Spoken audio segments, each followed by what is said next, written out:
Bienvenidos nuevamente al programa Todo la Luz de la Palabra del Ministerio Esperanza para tu vida. Soy el Varón de Dios y continuamos nuestra serie sobre los judíos helenistas en el siglo I. En el video anterior vimos cómo Alejandro Magno trajo la cultura griega a Israel, dando origen a los judíos helenistas. Hoy responderemos qué significaba ser griego en el siglo I y cómo se llegaba a serlo, y si existía una nación de Grecia. Todo esto lo vamos a estar respondiendo en este segundo video. Si no has visto el primer video, míralo ahora.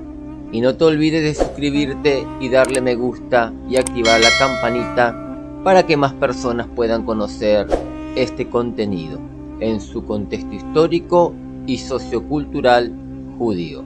Comencemos.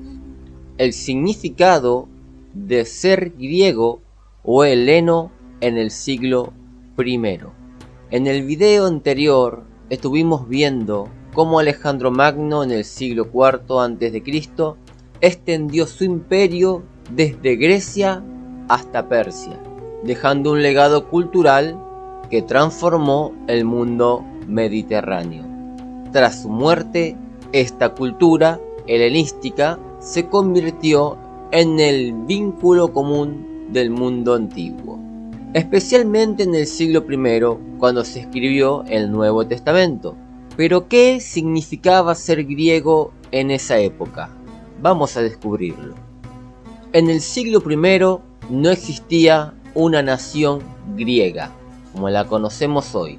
Creer en una nación llamada Grecia a la hora de leer la Biblia es un anacronismo. Lo que hoy llamamos Grecia eran regiones como Acaya o Macedonia, todas bajo el dominio del Imperio Romano.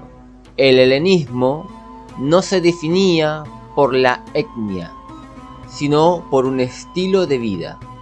Ser griego implicaba hablar el idioma griego, estudiar filosofía, participar en gimnasios, asistir al teatro griego o adoptar costumbres helenísticas.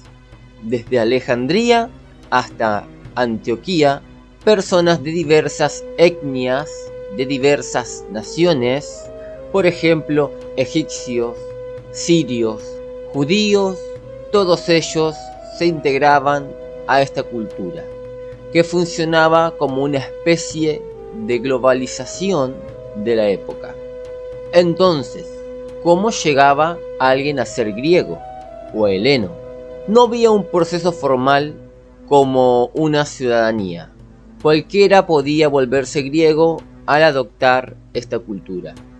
El término griego o heleno se usaba para designar a cualquiera que viviera según esta cultura, sin importar su origen, su etnia, su nación. A continuación, te mostraré algunas evidencias históricas. Esta influencia griega se mantuvo viva incluso bajo el dominio romano. El viajero Pausanias, geógrafo y escritor griego del siglo II después de Cristo, este hombre griego animaba a sus lectores a conservar sus tradiciones para seguir siendo griegos aún bajo Roma. El poeta Horacio, ciudadano romano del siglo I a.C., resumió esta realidad con una frase famosa que decía: Grecia cautiva dominó al rudo vencedor, mostrando que aunque conquistada Grecia, conquistó culturalmente a Roma. De hecho, lo griego conquistó tanto la vida romana, que muchos decían que el imperio era, en cierto modo, un imperio griego. Los emperadores hablaban griego, leían a sus filósofos y adoptaban sus costumbres. En resumen, aunque Roma dominaba políticamente, la cultura griega seguía reinando en todo el imperio. Ser griego ya no dependía del lugar de nacimiento, sino del modo de vida, del idioma y de las costumbres. Ese mismo concepto aparece en la Biblia, por ejemplo, la mujer sirofenicia, en el libro de Marcos, en el capítulo 7, verso 26, a esta mujer se le llama griega, sirofenicia. Pero en Mateo, capítulo 15, verso 22, se la describe como cananea, por lo cual, cuando Marcos 7:26 dice que era griega, no significa que fuera étnicamente griega, ya que no había una nación como la que conocemos hoy, sino que hablaba griego y vivía al estilo helenístico. Su etnia real era sirofenicia o cananea, mostrando claramente que griego o heleno es un término cultural, no étnico, no nacional.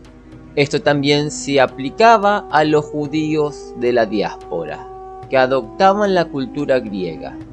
En definitiva, en el siglo I, ser griego no era una cuestión de sangre, sino de cultura. Podías nacer en Siria, Egipto o Judea y aún así ser considerado griego si hablabas su idioma y vivías según su modo de pensar.